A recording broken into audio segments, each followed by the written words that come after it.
सियासी मजबूरी, name plate का विरोध जरूरी, सरकार का फैसला नफरत को देगा हौसला, कांवड़ियों के साथ सरकार, विपक्ष ने खींची तलवार, पहचान की जरूरत, मुसलमान से नफरत। तो ये हमारे तमाम सवाल हैं आज के, और इसी के साथ जो गेस्ट आज हमारे साथ चर्चा में हिस्सा लेंगे उनका भी मैं स्वागत कर लेती हूं। डॉक्टर कौशलकांत मिश्रा जी बीजेपी से प्रवक्ता है, प्रोफेसर भुवन जोशी जी एसपी से प्रवक्ता है, और हाजी नाजिम खान मुस्लिम एक्टिविस्ट हैं। इसके अलावा आचार्य एच.एस. रावत जो कि हिंदू धर्मगुरु हमारे साथ जुड़ चुके हैं। तो ये 4 मेहमान हमारे साथ जुड़ चुके हैं, और चारों मेहमानों के पास मैं आना चाहूंगी। सबसे पहले प्रोफेसर भुवन जोशी जी, आपका मैं रुख करना चाहूंगी। बीजेपी की ओर से जो फैसला लिया गया है, कौन कौन से वो संभावित कारण जिसकी वजह से बीजेपी का जो ये फैसला है आप लोगों को नफरत भरा लग रहा है? देखिए, हमें याद आता है भारतीय जनता पार्टी यही तो वो बिल लाई थी जिसमें नाम ना बताना पड़े। याद है आपको इलेक्ट्रॉन बॉन्ड? क्या सरकार लाई थी कि भ्रष्टाचार को बढ़ाने के लिए एक ऐसा बिल लेके आई थी भारतीय जनता पार्टी, जिसमें कहा गया था कि जो चंदा देने वाला है उसका नाम नहीं बताया जाए। जब भ्रष्टाचार करना होता है तब तो नाम ना बताएं, लेकिन जब धार्मिक उन्माद फैलाना होता है और जो 2024 के जो परिणाम है और उसके बाद जो उपचुनाव है, उसके बाद जो भारतीय जनता पार्टी की जो जमीन खिसक गई है, तो केवल चाहते हैं कि जो 10 ये जो चुनाव आ रहे हैं विधानसभा के, तो इसमें चाहते हैं कि ये अपने नफरती एजेंडा को चलाकर हिंदू मुस्लिम को आपस में लड़ाकर एक निश्चित तौर पर, आपको बताना चाहता हूं, मैं मुजफ्फरनगर गया था, वहां पर कई मालिकों ने अपने जो मुस्लिम कारीगर है उनको हटा दिया है। क्या सरकार का यही है कि सबका साथ सबका विकास? हालांकि सबका साथ सबका विकास की भी पोल इनके शुभेंदु अधिकारी ने खोल दिया, अगर आप इसकी सबका साथ सबका विकास की जरूरत नहीं है, जो हमें वोट देते हैं उनको उनके लिए काम करिए, बाकियों के लिए काम मत करिए। अब इन लोगों को, माननीय प्रधानमंत्री जी को और माननीय योगी जी को उस शपथ को भी याद कर लेना चाहिए जो इन्होंने देश के सामने ली है कि किसी धर्म, हम लोग कोई ऐसा काम नहीं करेंगे कि जिससे किसी धर्म जाति वर्ग की भावनाओं को ठेस पहुंचे। और मैं आपसे पूछना चाहता हूँ, अब इस देश की बहुत गंभीर पत्रकार है, मैं आपसे पूछना चाहता हूं, क्या इससे पूर्व भी भारतीय जनता पार्टी की सरकार रही है, कांग्रेस की सरकार रही है, सपा की सरकार रही है, बसपा की सरकार रही है? क्या कभी इस तरह का कहना है? ये देश का जो स्वरूप है। चलिए, यानी कि बीजेपी का जो फैसला है सौहार्द को खतरे में डाल सकता है। जवाब ले लेते हैं हाजी नाजिम खान जी से, मुस्लिम एक्टिविस्ट भी हमारे साथ बने हुए हैं। हाजी नाजिम जी, क्या आप भी ऐसा ही सोचते हैं? हाँ दीपशिखा जी, बिल्कुल। देखिए, जिस तरीके से ये सरकार द्वारा गाइडलाइन जारी करी गई है, देखिए हम तो संवैधानिक लोग हैं, संविधान के तहत हम हर चीज को मानते हैं। और सबसे पहले देखा होगा आपने, रेडी पे जो भी नाम आया हुआ, हमने मुस्लिम समुदाय ने सबसे पहले शो कर दिया अपना नाम, क्योंकि हम भारतीय लोग हैं, हमको ये पता है कि देशभक्ति क्या होती है, हम लोगों से ज्यादा कोई बेहतर नहीं बता सकता। लेकिन दीपशिखा जी, बार बार अगर ये कहा जाए कि आप अपना नाम शो कीजिए, कब तक हाजी नाजिम खान अपना नाम तख्ती पर लेकर ये कहे कि हाँ मैं भारतीय मुस्लिम हाजी नाजिम खान हूं, तो ये बड़ा दुर्भाग्य है। अभी जिस तरीके से धार्मिक कांवड़ यात्रा चल रही है, तो ये हम पिछले साल की अगर आप फुटेज उठा के देख लेंगे तो मुस्लिम समुदाय धार्मिक कांवड़ यात्रा वाले जो हिंदू भाई है उनकी खिदमत में लगा हुआ है, फल वितरित कर रहा है। हाजी नाजिम खान ने भी बिल्कुल। हाजी जी, देखिए बहुत सही बात आपने यहाँ पर कही है कि ये साबित करने की जरूरत नहीं है नाम के जरिए कि आप लोग कितने सच्चे देशभक्त हैं। और दूसरी चीज जो आपने बहुत अच्छी कही वो ये कि जहां पर सांप्रदायिक सौहार्द की बात होती है तो जो कांवड़ इस्तेमाल किए जाते हैं हिंदुओं की ओर से वो मुस्लिमों ने ही बनाए जाते हैं। लेकिन कुछ जो मानते हैं, जिसके लिए फैसला लिया गया है, जो कांवड़ी हैं, उनका ये मानना है कि शुचिता इससे बनी रहेगी। शुचिता का एक अर्थ आपको मैं बता देती हूँ कि जिस तरीके से मुस्लिम समाज के लोग अक्सर हलाल वस्तुओं का इस्तेमाल करते हैं, और अगर वो हलाल का इस्तेमाल कर रहे हैं तो किसी भी तरीके से उनकी जो शुचिता है उस पर सवाल नहीं उठाया जा सकता, क्योंकि सरकार की सहमति से ही ये होता है। कुछ संस्थानों को ये अधिकार दिए गए हैं कि आप हलाल सर्टिफिकेशन जारी कीजिए। फिर जब बात कांवड़ यात्रा की आती है और कांवड़ यात्रा में नाम लिखने की बात आती है, और यहाँ पर जो कांवड़िए हैं अपनी धार्मिक भावना से खाएं या ना खाएं, इसका वो फैसला है। क्या आप मानते हैं कि इसका अधिकार उन्हें होना चाहिए? हाँ दीपशिखा जी, देखिए जिस तरीके से पहले एक बयान हुआ था कि कपड़ों से पहचान होगी, तो कपड़ों से तो पहचान नहीं पाए, लेकिन अब नाम से जरूर पहचाना जाएगा। लेकिन अगर आपको याद हो दीपशिखा जी, अभी महाराष्ट्र के अंदर कुछ असामाजिक तत्वों ने मस्जिद के ऊपर किस तरीके से आक्रमण किया, ये पूरे देश ने देखा। लेकिन हम संवैधानिक लोग हैं, हमने किसी भी हिंदू भाई का नाम नहीं लिया। हमें पता है कि कानून पे हमारे यहाँ पूरा विश्वास है, हमने संविधान को मानते हैं, और हमें पता है कि आज हमारा जो कानून है उन असामाजिक तत्वों पर सख्त से सख्त कार्रवाई करेगा। और रही बात ये कि जिस तरीके से अभी नाम बदलने वाली बात आ रही है, तो अभी हमारे जो सपा के प्रवक्ता थे उन्होंने कहा कि वो मुजफ्फरनगर में गए, एक ढाबे पे हिंदू मालिक ने मुसलमान जो थे सेफ करने वाले थे उनको निकाल दिया।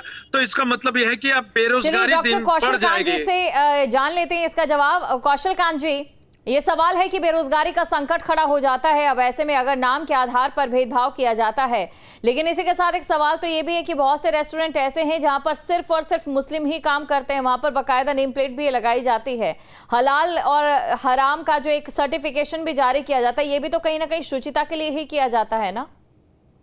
देखिए, मैंने अपने दोनों साथियों को सुना। पहले तो भाई को बता दूं, भाई साहब, जब तक मैं अपनी तख्ती लगा करके घूमूंगा देश में, तभी तक हर आदमी तख्ती लगाकर घूमेगा, मैं हूं या आप हूं। तो अगर मेरे लिए ये जरूरी है कि मैं अपना नाम अपने बोर्ड पे लिखूं और बताऊं कि मैं क्या कर रहा हूं, मैं डॉक्टर हूं, बड़ा बड़ा बोर्ड के बाहर नाम लिखा हुआ मेरा डॉक्टर कौशल कांत मिश्रा, अगर मैं ये बता रहा हूं, और ये कोई मैंने अपनी मर्जी से नहीं, ये कानून है, नियम है, और ये कानून और नियम आज नहीं आया, 2004 से लेकर के 2011 में इंप्लीमेंट हुआ था, जब हमारे मित्र समाजवादी पार्टी के जो बैठे हुए हैं भास्कर भाई और कांग्रेस की सरकार थी, तब ये इंप्लीमेंट किया गया था। इंप्लीमेंटेशन को धरातल पर नहीं उतारा गया।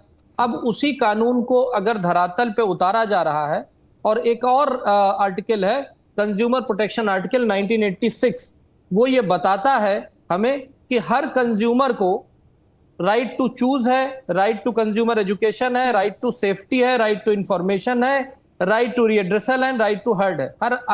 ये कंज्यूमर के भी राइट है। इसके अलावा जो हमारी गवर्नमेंट ऑफ इंडिया की जो सेल्स एंड वाली मैनेजमेंट है, उसका राइट ये कहता है कि हर आदमी को अपना जो भी प्रोफेशन कर रहा है उसको उसका नाम, उसकी फर्म का नाम, उसके लाइसेंस का नंबर उसको लिखना चाहिए। ये तो रही कानूनी बात। तो अगर कोई कानून बना हुआ है, उसको इंप्लीमेंट किया जा रहा है, वो सब पे बराबर इंप्लीमेंट किया जा रहा है, वो हिंदू की दुकान हो, मुसलमान की दुकान हो, सिख की दुकान हो, क्रिश्चियन किसी की दुकान हो, सबको अपने दुकान पर या अपने व्यवसाय पर उसके प्रोपराइटर का नाम लिखना चाहिए। अच्छा कौशल कांत जी, ये जो आपने संवैधानिक बात बताई, इसी के साथ एक मेरा भी ये प्रश्न है।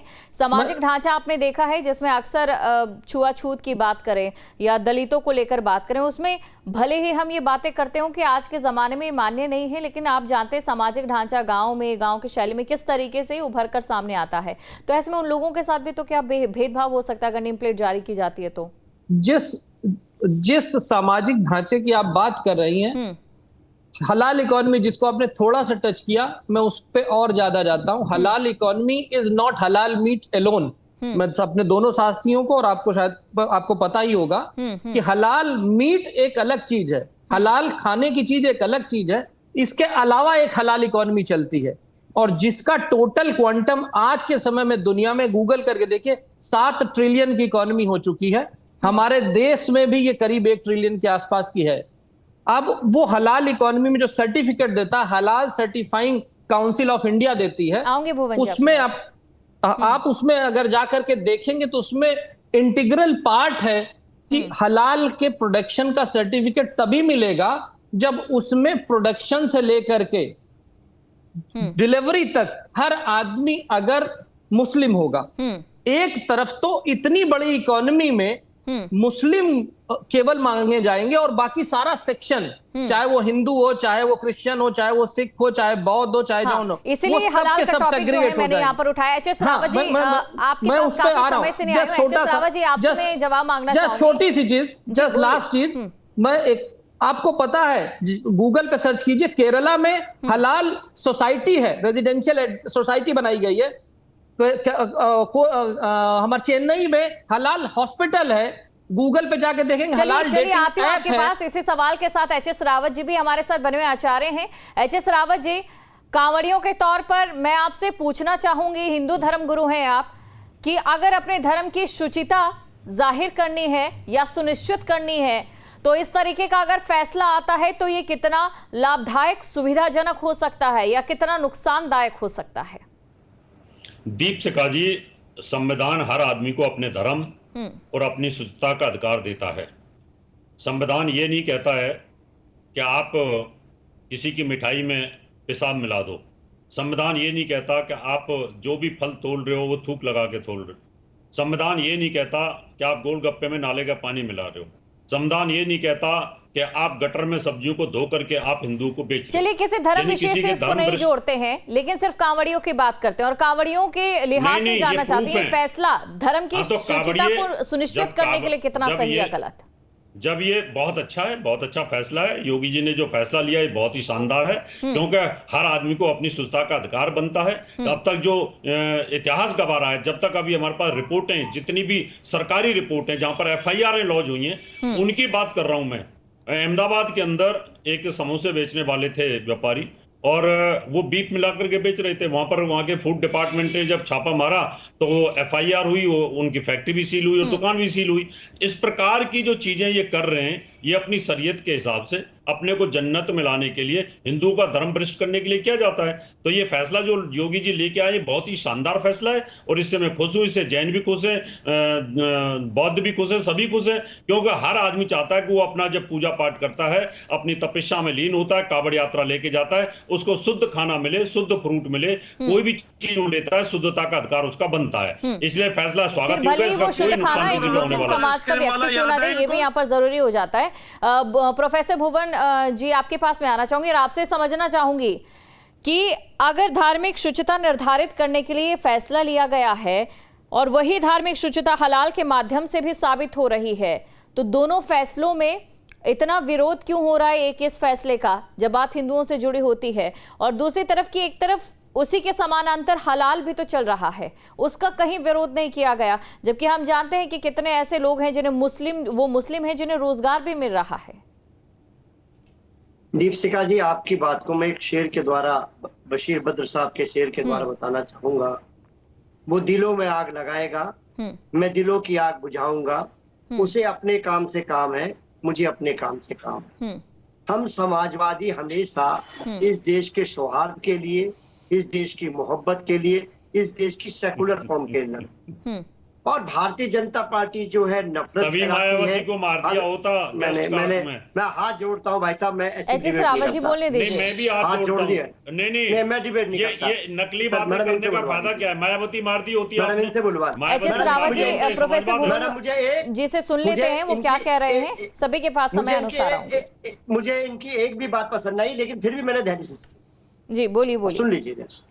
मैं आपको बताना चाहता हूँ, और हमारे जो साथी है भारतीय जनता पार्टी के प्रवक्ता साथी है, वो डॉक्टर भी हैं पेशे से, अपने मित्र भी हैं, अपने डॉक्टर भी हैं।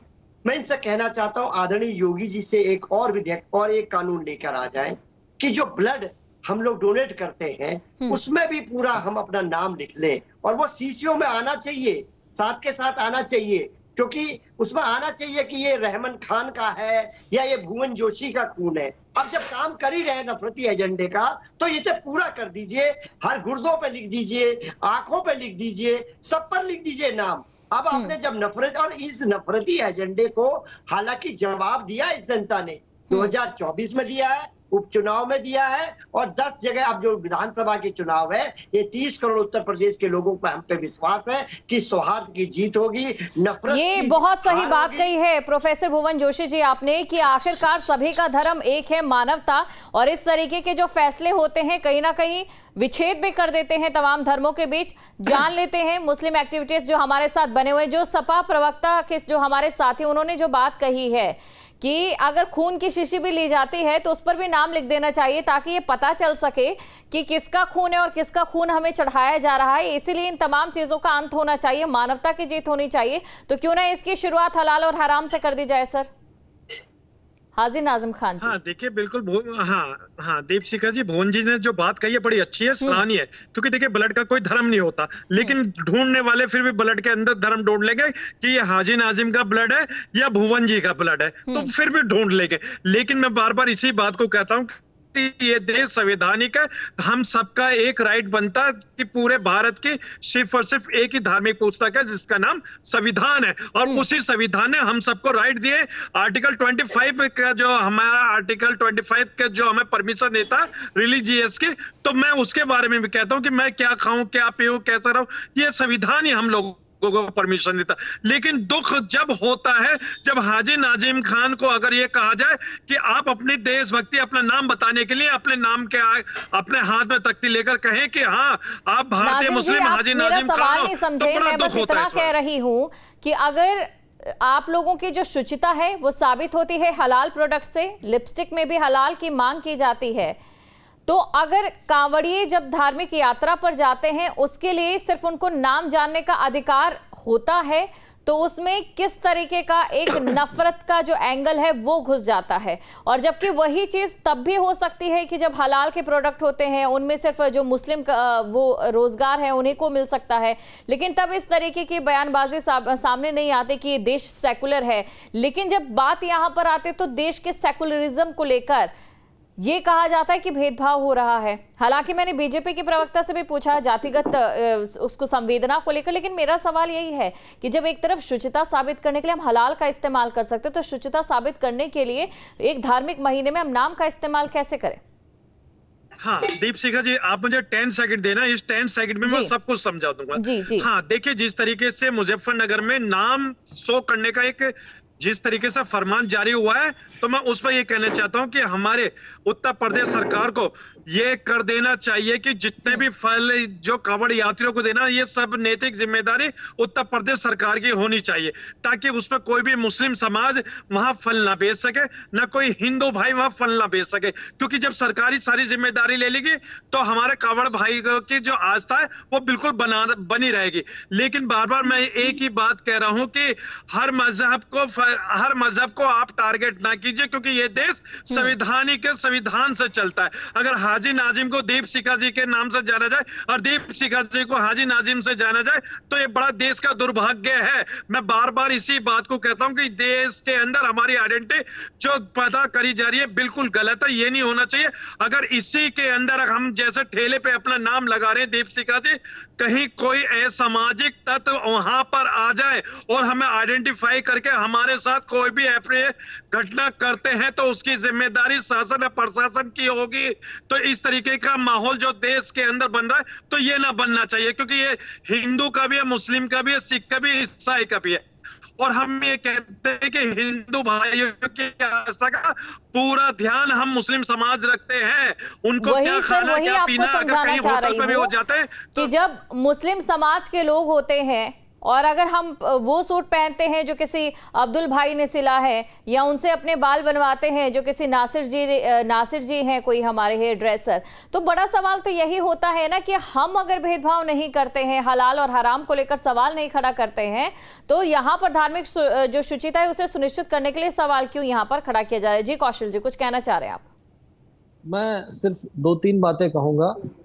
पहली चीज ये कि मेरा समय सारा भुवन जी को दे दीजिए, क्योंकि मैं सिर्फ पॉलिटिकल बात करूंगा उनसे, क्योंकि वही एक पॉलिटिकल है। उन्होंने हलाल के ऊपर एक स्टेटमेंट नहीं दिया कि वो हलाल का अपोजिशन क्यों नहीं करते। मेरा पूरा टाइम उनको दे सकती हैं, बस इसका जवाब दे दें। वो हलाल का विरोध करें, मैं रिकमेंड करूंगा कि सरकार कोशिश करे कि पॉलिसी वापस हो जाए कानूनन तौर पे। भुवन जी, देखिए पॉलिसी तो वापस हो ही नहीं है। पॉलिसी इसलिए वापस हो रही है हलाल सर, देखिए प्लीज भुवन जी, बड़ा सिंपल सा सवाल है। आपकी जिस विचारधारा से हलाल और हराम का सर्टिफिकेट, हलाल सर्टिफिकेट को आप समर्थन कर रहे हैं, उसको अपोज कीजिए। मैं आपके साथ यहां खड़ा होकर विरोध करूंगा इस पॉलिसी का। नहीं, मैं आपसे पूछ रहा हूँ, आपके कल्याण सिंह जी की सरकार रही, राजनाथ सिंह की सरकार रही, राम प्रकाश, हम हलाल और हराम की बात कर रहे हैं साहब। नहीं सर भुवन जी देखिए, मैं अपना समय दे रहा हूं, इसलिए इंटरवेंशन कर रहा हूं। मैं आपसे सिर्फ मुझे यह बता दीजिए, आप हलाल के साथ हैं या हलाल के खिलाफ हैं? सिर्फ इसका जवाब दे दीजिए अगर है। हम तो इस देश हलाल के साथ है या हलाल के खिलाफ है? समाजवादी पार्टी केवल भारत के संविधान के साथ है, जो देश में चलता आया है, जो देश में है। तो ये संवैधानिक नहीं है क्या? ये संविधान से नहीं आया है क्या? ये कानून के दायरे में नहीं है क्या? ये अगर देखिए इससे दीप सिंह जी मेरा सिर्फ यही पर्पस था कि मैं अपने राजनीतिक प्रतिद्वंदी जो है उनको एक्सपोज कर सकूं, नाजिर जी भी उनको एक्सपोज कर सकूं। दीप सिंह जी, मैं इनके बीच में नहीं बोला था। मैं क्या बोलूं? मैं राजनीतिक वक्तव्य हूं, मैं अपने राजनीतिक साथी को जवाब दूंगा। बाकी जनता है, कुछ भी कह सकती है, उसका सब कुछ सर आंखों पे। मेरे दोस्त जो कह रहे हैं, मैं बता दूं, करीम के ढाबे पे करीम में नॉनवेज बनता है, सबसे ज्यादा हिंदू खाते हैं, सच्चाई है ये बात। लेकिन अगर ये बताइए, सावन के महीने में अगर सब लोग मिल करके ये साबित कर दें कि हाँ भाई ठीक है, जो मुस्लिम है वो उस रास्ते में वो बता दें कि मैं मुस्लिम हूं, ये उतना उचित नहीं है खाना। एक मिनट सुन लीजिए ना।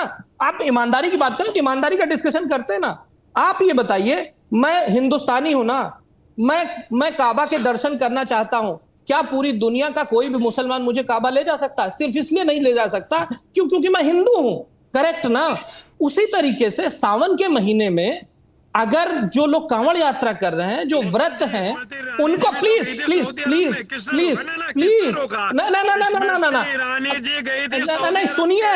सुन लीजिए। अरे प्लीज दीप सिंह जी प्लीज का वक्त नहीं देते हैं और उसके बाद देखिए आप सभी को वक्त देते हैं। मैं इनका जवाब दे देता हूं।